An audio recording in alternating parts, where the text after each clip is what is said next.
मैं doctor Tavinda Sultana, assistant professor department of political science, Khwaja Moinuddin Chishti language university के YouTube channel में आप सभी का स्वागत है, वेलकम है। जैसा कि इसके पहले इंडियन पॉलिटिकल थॉट वन और पर्सपेक्टिव ऑन पब्लिक एडमिनिस्ट्रेशन के लेक्चर सीरीज के बाद आज अंडरस्टैंडिंग अंबेडकर के लेक्चर सीरीज में इंट्रोड्यूसिंग अंबेडकर के बारे में मैं बताऊंगी। स्टूडेंट, ये कहानी एक ऐसे इंसान की है जिसने भारत में जन्म लिया जहां समाज में उच्च वर्ग के लोग गरीब और दलित वर्ग पर भीषण अत्याचार और शोषण कर रहे थे, लेकिन समाज की इस घृणा और अपमान और तिरस्कार के बावजूद उन्होंने एक ऐसी शिक्षा हासिल की जिसकी बदौलत वह भारत के संविधान के निर्माता बने। वर्ष पूर्व एक महायुवक के लिए शिक्षा के द्वार अवसर की स्वर्णिम संभावना के द्वार खुल गए और उसने संकल्प किया कि उसका जीवन उस सामाजिक व्यवस्था के विरुद्ध धर्म युद्ध छेड़ने में व्यतीत होगा जिसने उसे और उसके निकट संबंधियों को अछूत घोषित किया और जिनकी छाया पड़ने से ही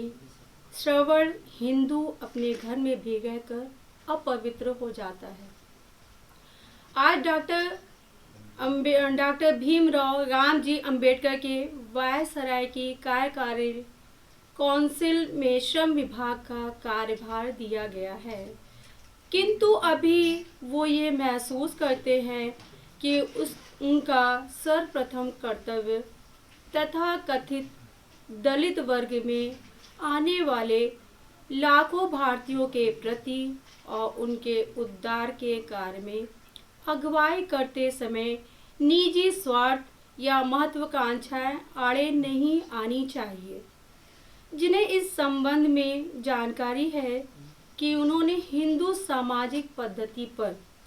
किस प्रकार प्रहार किया और श्रवण हिंदू नेताओं से उनका किस प्रकार मतभेद था, उन्हें निश्चित रूप से ये अनुभव होगा कि वो बहुत खरी बात कहने वाले व्यक्ति थे, किंतु जिन्हें उनके जीवन वृत्त और पूर्व वृत्त की जानकारी है वो आश्चर्य करते हैं कि उनमें इससे भी अधिक कड़वाहट क्यों नहीं है और किस प्रकार अपने जीवन को अस्पृश्यता के विरुद्ध जिहाद छेड़ने में इतने बड़े पैमाने पर इस प्रकार संलग्न कर दिया है कि इस बारे में अनेक क्षेत्रों में रुचि उत्पन्न हो गई है और बड़ी योग्यता के साथ उन्होंने विविध विषयों का अध्ययन किया है। अब ये प्रश्न स्वाभाविक है कि इस अछूत ने किस प्रकार शिक्षा का जुगाड़ किया होगा। उत्तर सीधा सा है कि उनके समुदाय के लोग अर्थात महार कृषक गांव में सेवादार और सैनिक होते हैं। उन्होंने ईस्ट इंडिया कंपनी की बॉम्बे सेना को एक बार सैनिक उपलब्ध कराए, ठीक जैसे कि बिहार के दुसादो और मद्रास के परिहारों ने उन प्रांतों में कंपनी की सेना को सिपाही दिए थे। सिपाहियों को सेना में शिक्षा दी जाती थी और अंबेडकर के पिता सूबेदार रामजी मलौजी अंबेडकर सैनिक विद्यालय में अध्यापक रह चुके थे।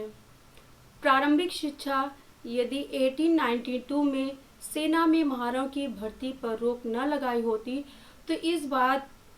की भी बहुत संभावना थी कि सूबेदार के बेटे ने भी सैनिक वृत्तों को अपनाया होता,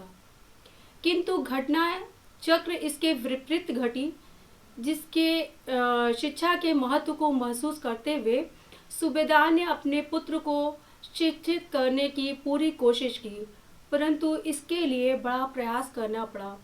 विद्यालयों ने महार के बच्चों को प्रवेश देने से इनकार कर दिया। वो अपने गृह नगर रत्नागिरी से सतारा चले गए और बाद में मुंबई चले गए, जहां अंत में वो बस गए। एक स्थिति तो ये आ गई कि उन्हें ये भी निर्णय लेना पड़ा कि अपने 2 बेटे में से विद्यालय में किसकी पढ़ाई का खर्च उठाएं, और उन्होंने छोटे बेटे को पढ़ाने का निर्णय लिया, जो अब दलित वर्ग का नेता है। इस युवक के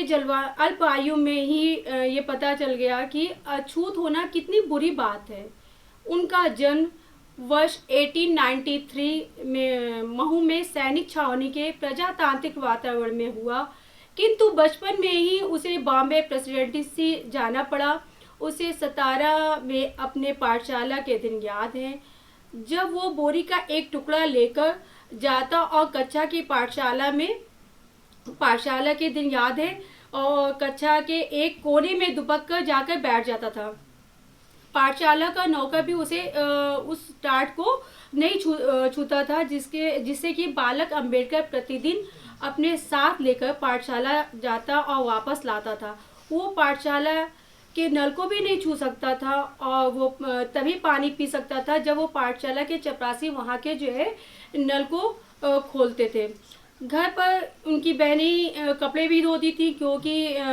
कोई भी उनके धोबी कपड़े नहीं धोता था, और वे ही अपने भाई के बाल भी काटती थीं।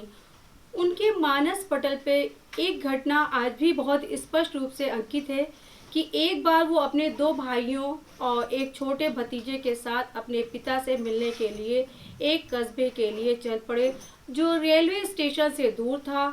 कोई गाड़ी वाहन उन्हें यात्रा के अंतिम चरण में ले जाने को तैयार नहीं हुआ था। अगली वीडियो में मिलते हैं, तब तक के लिए धन्यवाद।